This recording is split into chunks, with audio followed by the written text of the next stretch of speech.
Ei, tem um isqueiro? Olá, seja bem-vindo à Reserva Urbana.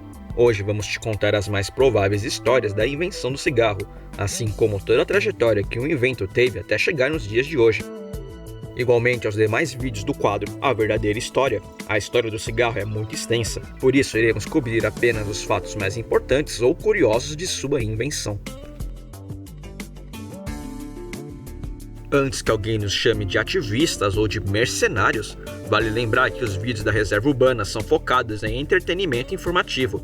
Este vídeo não tem interesse algum em incentivar o consumo de cigarros, muito menos de criticar o complexo industrial do tabaco. 1. A origem do tabaco. O local exato da origem do tabaco é incerta. Entretanto, pesquisas apontam para os índios nativos da região da Floresta Nublada dos Andes como os primeiros a fumarem. Sim, de fato, achar uma planta aleatória e queimá-la para inalar sua fumaça não parece algo muito intuitivo.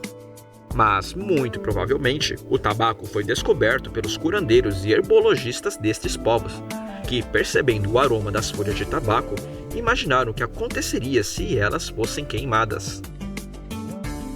Povos pré-colombianos como os maias e os astecas já mascavam tabaco para rituais religiosos, frequentemente referenciando o fumo nas gravuras de seus templos. 2. O fumo na Europa. Como os índios americanos já fumavam tabaco, Cristóvão Colombo e outros navegantes europeus, ao chegarem na América, foram presenteados pelos índios com as folhas secas de tabaco e tiveram a oportunidade de levar a planta e o costume de fumá-la para a Europa. O tabaco ganhou fama na Europa por supostamente ser um remédio. Em 1571, um médico espanhol chamado Nicolás Monardes escreveu um livro sobre as plantas medicinais do Novo Mundo. Nessa publicação, alegava que o tabaco curava dor de garganta e até falta de ar. A partir daí, o tabaco se espalhou por todo o mundo, acompanhando o tráfico de escravos, virando uma das principais moedas de troca deste sistema. 3. De charutos para cigarros. Algumas décadas mais tarde, os europeus reinventaram o consumo do tabaco. Já no século XVI apareceram os primeiros charutos. Contudo, eram muito caros e apenas a elite tinha condições de pagar pela cara especiaria. Surpreendentemente, foi o próprio caráter excludente do charuto que abriu caminho para a criação do cigarro. Trabalhadores pobres da Sevilha picavam restos de charuto e os enrolavam num papel.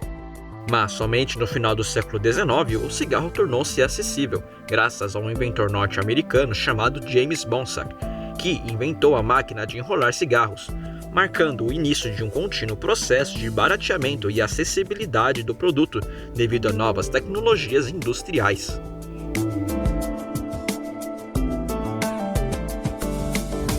4. Publicidade moderna.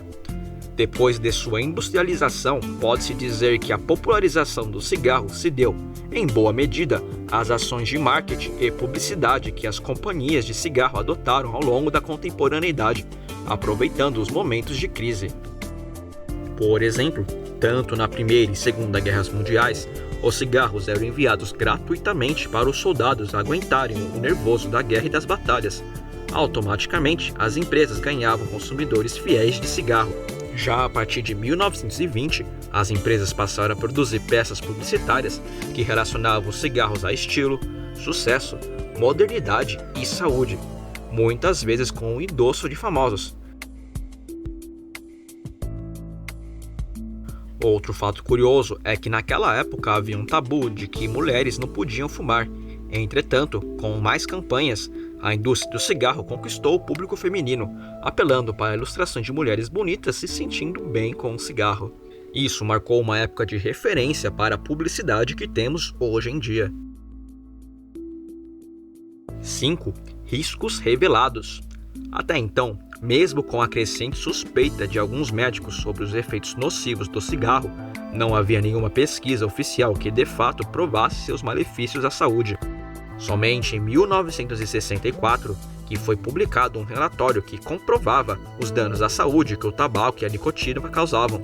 A partir daí, o complexo industrial do cigarro sofreu fortes restrições, como proibição de veicular propagandas na TV. As indústrias do fumo tentaram de tudo para não perderem seu grande mercado, e inclusive foi lançado um cigarro de alface, prometendo ausência de tabaco. Conforme as campanhas de antitabagismo tomavam o lugar das inspiradoras propagandas de cigarro, fumar se tornou politicamente incorreto, chegando ao ponto da criação de estigmas sociais contra os fumantes. 6. O cigarro no Brasil. A produção de derivados do tabaco no Brasil só se tornou possível com a chegada da família real no início do século XIX. Antes disso, era proibido manufaturar produtos como o cigarro. O rapé foi a primeira variante do cigarro a ser produzida no Brasil. O cigarro chegou ao Brasil apenas no início do século XX, tomando o espaço do charuto. A fabricação de cigarros se desenvolveu principalmente no Rio de Janeiro, São Paulo e Rio Grande do Sul. O relativo sucesso do tabaco no Brasil se deu ao clima e à geografia do país, que se adequavam muito à plantação e o beneficiamento do fumo. A partir daí, por meio de práticas de administração e marketing, a Souza Cruz ganhou o público brasileiro, virando referência, tendo que competir com outras indústrias multinacionais do tabaco, como a Philip Morris. Segundo o IBGE, em 1989, 32% dos adultos brasileiros eram fumantes.